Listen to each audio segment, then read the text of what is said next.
When an American prisoner unknowingly helps someone from the Yakuza, his life is turned around as he struggles to become a member of a Japanese crime organization. The movie opens up with Nick, a prisoner inside a Japanese prison, on bathroom duty. Nick starts scrubbing the floor when three heavily tattooed men exit the bathroom. He keeps his head down to avoid getting into trouble. This is when he hears someone inside the bathroom. He slowly opens the door and finds a man hanging from the ceiling, trying to break free from the noose around his neck. Nick immediately helps the man and brings him down. However, instead of getting rewarded for saving someone's life, Nick is beaten up by the guards and thrown into solitary confinement. A few days later, the man that he had helped is also thrown inside the isolation cell with him. The man introduces himself as Kiyoshi and asks Nick for his help. He informs him that whenever someone tries to commit suicide inside the prison, they are taken to the hospital, where his friends will intervene and take him away.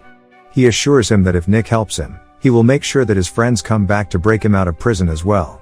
Hearing this, Nick agrees with the plan. The next day, the prisoners are taken outside to a mountain and made to work. When they get back to their cells, Kiyoshi cuts himself across the stomach and instructs Nick to make sure that he does not die. Soon, Nick calls the guards for help and they take Kiyoshi away. Several months later, Nick is let out of prison, and as Kiyoshi had promised, someone is sent to pick him up. He is met with the entire Shiramatsu family, a Japanese crime organization. The leader of the family, Orochi, tells him that Kiyoshi had insisted that they hire Nick.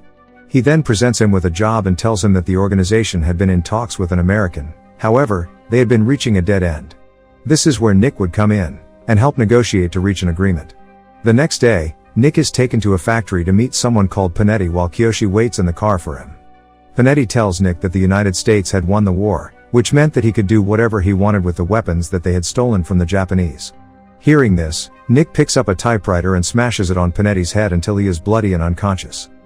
Later that night, Kiyoshi takes Nick to a strip club where they start drinking. At that moment, they notice the Shizu family, another Japanese Yakuza family. The leader of the family begins mocking them and tells them that the Shiramatsu family means nothing in the Japanese crime world. He continues mocking them when Nick suddenly gets up and smashes a glass on the leader's face. Everyone quickly jumps into action and brings out their guns. As the Shizu family leaves, everyone is ordered to lower their guns and continue drinking. A few hours later, Nick goes back to his apartment and falls asleep. He wakes up in the middle of the night when he hears Kiyoshi honking. The two of them drive to another apartment that Kiyoshi reveals is Nick's, a gift from the family for successfully completing jobs. Then, they head to a casino where they meet a man named Kimura.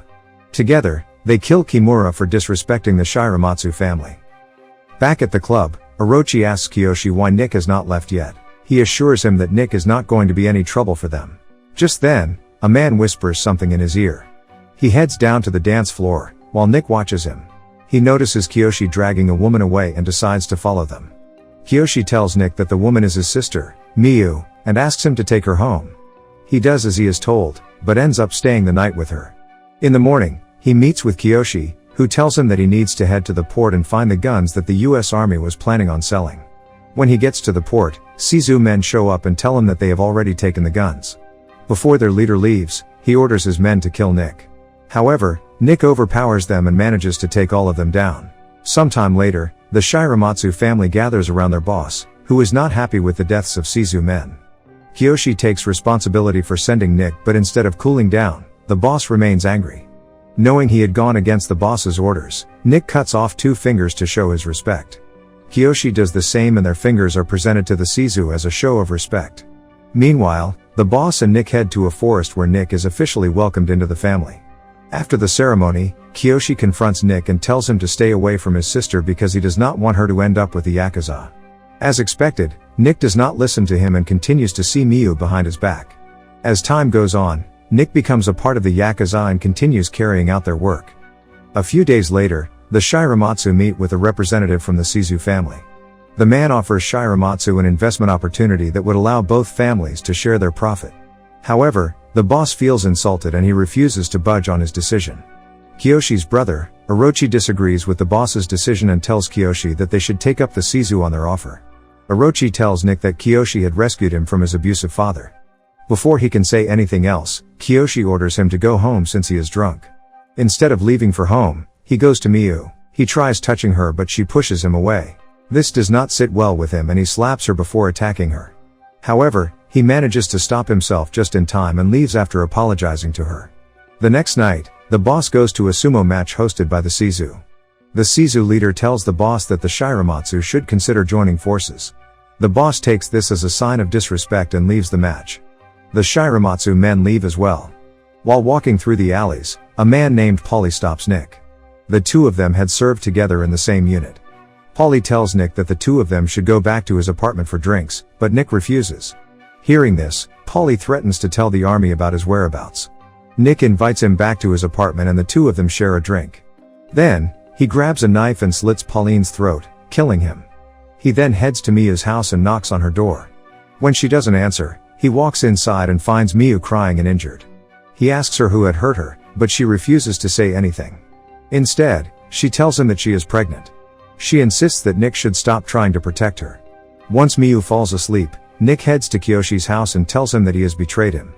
He reveals that Miyu is pregnant with his child, and promises him that he will do anything that Kiyoshi asks from him.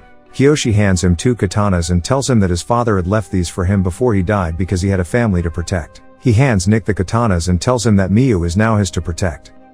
Meanwhile, Orochi meets with the Shizu leader and tells him that he can proceed with his plans of finishing the Shiramatsu family because the family has gotten weak and no longer poses a threat to them.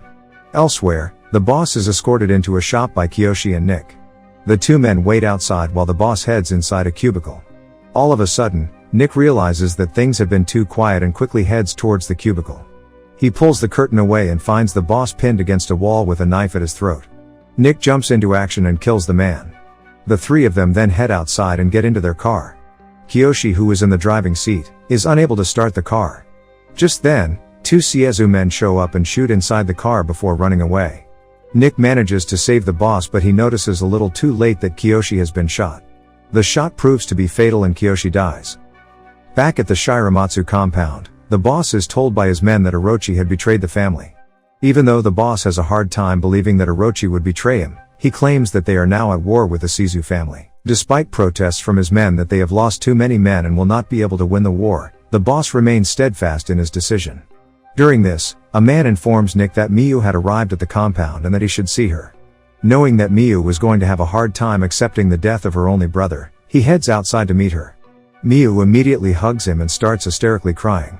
Nick holds her tightly, to prove that he will do anything to avenge Kiyoshi's death and take away Miyu's pain. Over the next few days, the Shiramatsu family goes on a rampage and kills every Shizu man that comes into sight. The scene cuts to a child running through the streets of Osaka to reach the Shiramatsu compound. Once there, he tells the boss that he has a message from the Shizu leader, who had proposed that they meet at the port without any weapons. The boss agrees, and the next morning, he shows up at the port with his men. When he finds the port empty, he calls out to the Shizu family and asks them to come out of hiding. Shizu's leader slowly walks out along with his men and tells the boss that he had killed some of Shizu's most important men. The boss does not acknowledge this and asks him what he wants. Just then, Orochi comes out of hiding and the leader tells the boss that he was responsible for Kiyoshi's murder. Seeing him, the boss begins walking towards him and meets him in the middle. He hugs Orochi, still holding on to the hope that Orochi will change his mind, and tells him that he can still come back to the family. Before anyone can react, Orochi stabs the boss and kills him. As the Shiramatsu men try to help their boss, they get surrounded by Shizu men who hold guns to their heads. This gives Orochi the chance to leave without getting hurt. Just as Nick tries to move towards him, he gets shot in the leg. Knowing that there is not much that he can do at that moment, Nick backs down. At night, he sneaks into Miyu's house and tells her that she is no longer safe at home, and brings her back with him to the compound. Meanwhile, with the head of the family dead, the police sets fire to the family's casino and begin wreaking havoc in their clubs. The next morning, Nick makes his way to the Shizu territory and enters their building. He opens the door and finds Orochi along with the leader of the Shizu family sitting inside a room. As Nick gets surrounded by men, he tells the leader that he wants to kill Orochi. However, Orochi takes the katanas from his hands and tells him that holding them does not make him a Yakuza. Before he can utter another word, Nick pulls out the katana and slits Orochi's throat. Unharmed, he makes his way back to Miyu and the rest of the surviving Shiramatsu family. When he enters the room, the blood on his clothes tells everyone that he had killed Orochi. Everyone bows to him, showing that they accept him as the new leader of the Shiramatsu family. The movie ends with Nick, who was once an outsider in the Yakuza, ruling one of the strongest Yakuza families.